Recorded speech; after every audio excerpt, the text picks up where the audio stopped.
I'm going to tell you something that, for years, was my biggest, most embarrassing secret.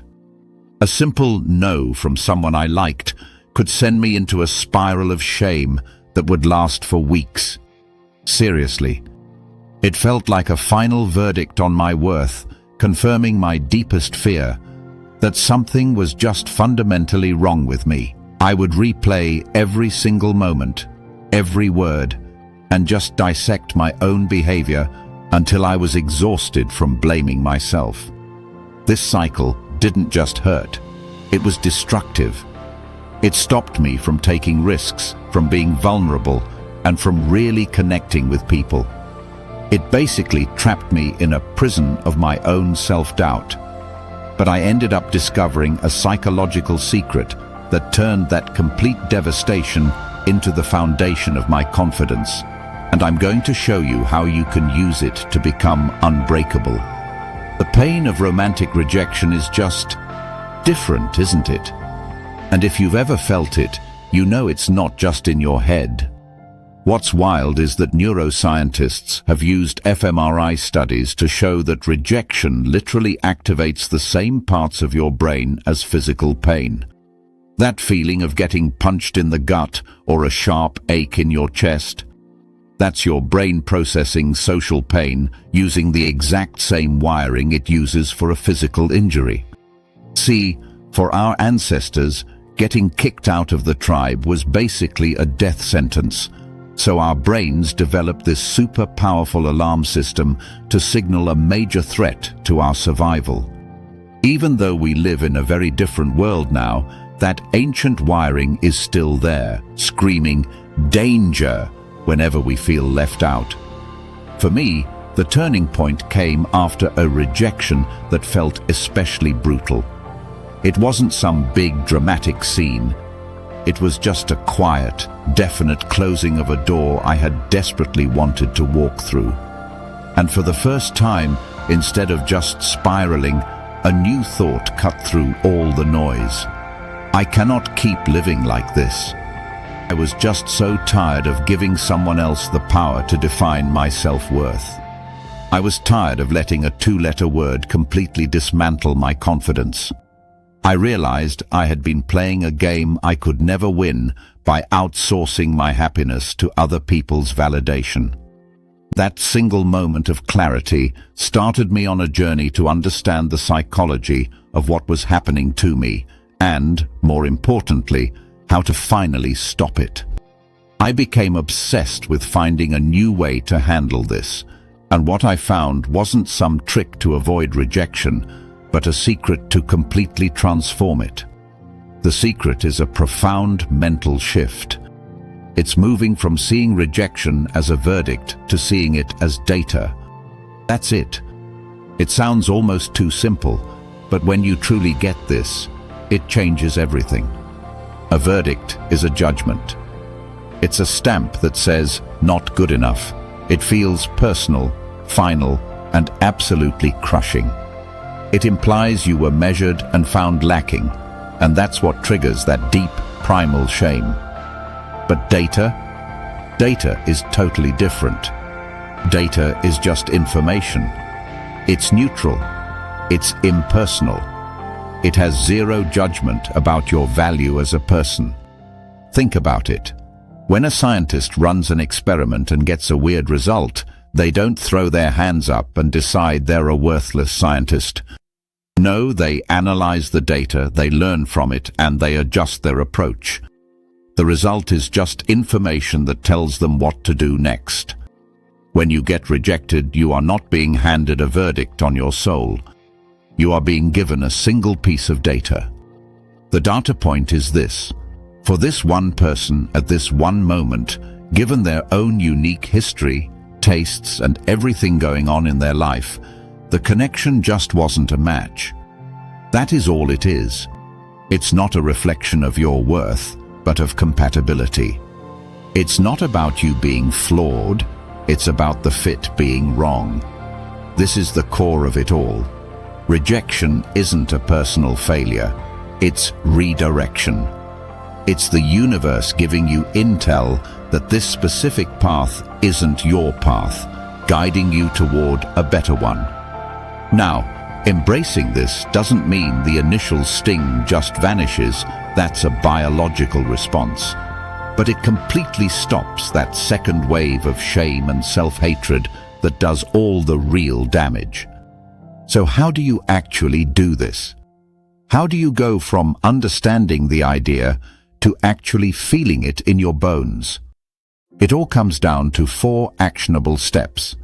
Step 1. Depersonalize the data. Okay, so when that initial pain hits, the very first thing you have to do is consciously separate the event from your identity. Your brain will automatically try to make it about you. It'll scream, "I got rejected, therefore I am rejectable."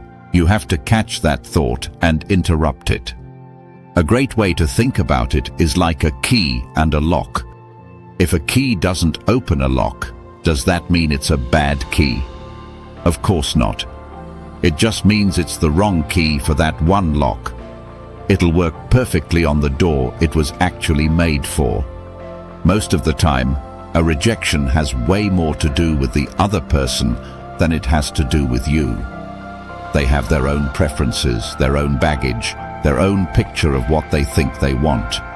You aren't being rejected as a whole person. Just one specific aspect of you didn't click with what they're looking for right now.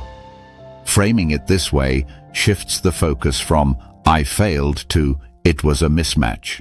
Instead of thinking, "I wasn't good enough," try telling yourself, "This wasn't the right fit," and that's okay. Just making that simple verbal switch is a powerful first step in detaching your self-worth from the outcome. Step 2. Become your own emotional paramedic. We already established that rejection feels like physical pain. So, treat it like a physical injury. If you got a deep cut on your arm, you wouldn't just ignore it. And you definitely wouldn't pour salt in it by telling yourself how clumsy and stupid you are for getting hurt in the first place. You'd clean the wound, put some antiseptic on it, and bandage it up. You have to learn to do the exact same thing for your emotional wounds. This is what self-compassion is all about. Acknowledge the pain without judging it. Literally say to yourself, "Wow, this hurts." And it's okay that this hurts. Anyone would feel this way. This immediately validates your feelings and starts to calm your nervous system down. You've got to watch out for that nasty inner critic, that voice that loves to replay every tiny thing you did wrong. When you hear it starting up, just visualize a giant red stop sign.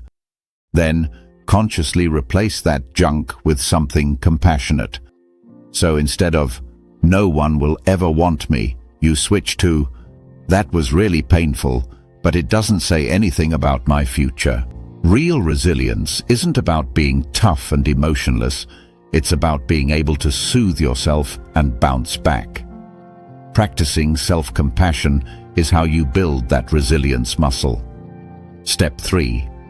Turn on the flashlight, not the spotlight. Once the initial emotional storm starts to calm down, you have a choice. You can either shine a giant, harsh spotlight on yourself, highlighting every single perceived flaw in a cycle of shame. Or you can use the rejection as a gentle flashlight to illuminate areas for potential growth. And let me be clear, this is not about changing yourself to please the person who rejected you. This is about using the experience for your benefit. Start asking yourself gentle, constructive questions. Things like, was I being my authentic self? Or did I communicate what I was really looking for?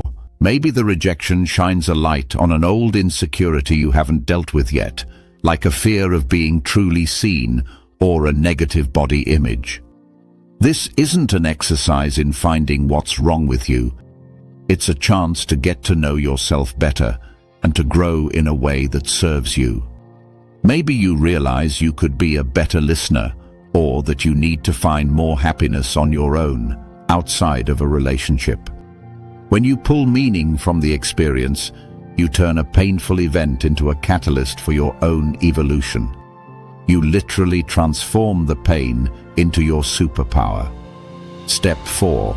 Embrace the redirection. This final step ties it all together.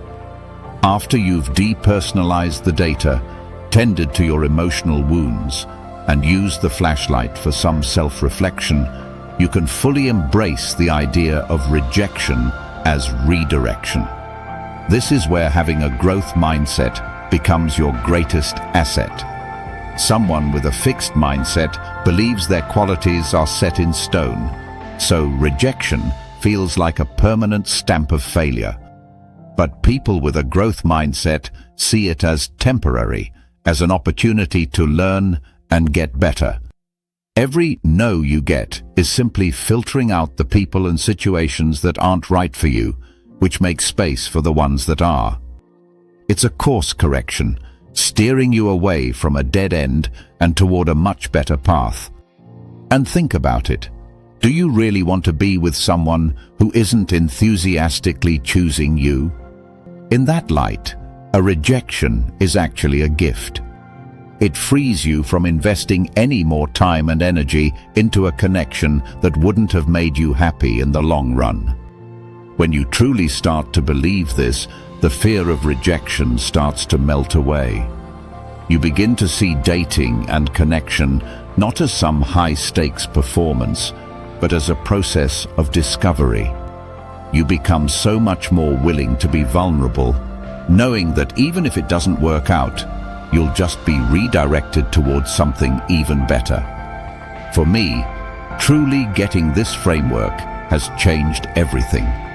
That low-level hum of anxiety about whether I'm enough is just gone. I go into dating and social situations with a sense of curiosity, not fear.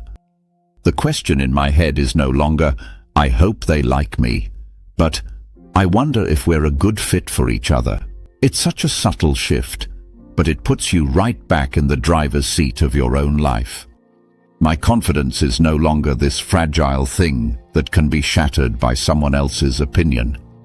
It's something I built from the inside out, rooted in self-respect, resilience, and the core knowledge that my worth is non-negotiable.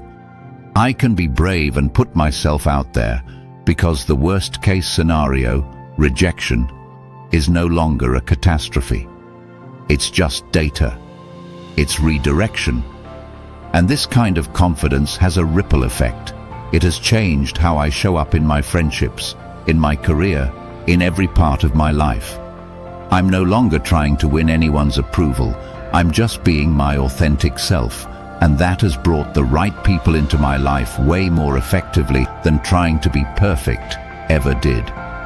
The secret to becoming unbreakable isn't about building thicker walls or trying to avoid getting hurt. The secret is to change your entire relationship with rejection.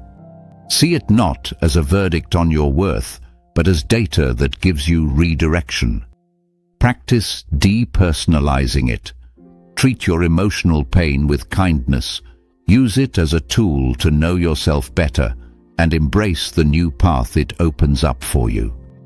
This shift isn't going to happen overnight. It takes practice and a real commitment to changing that story you tell yourself.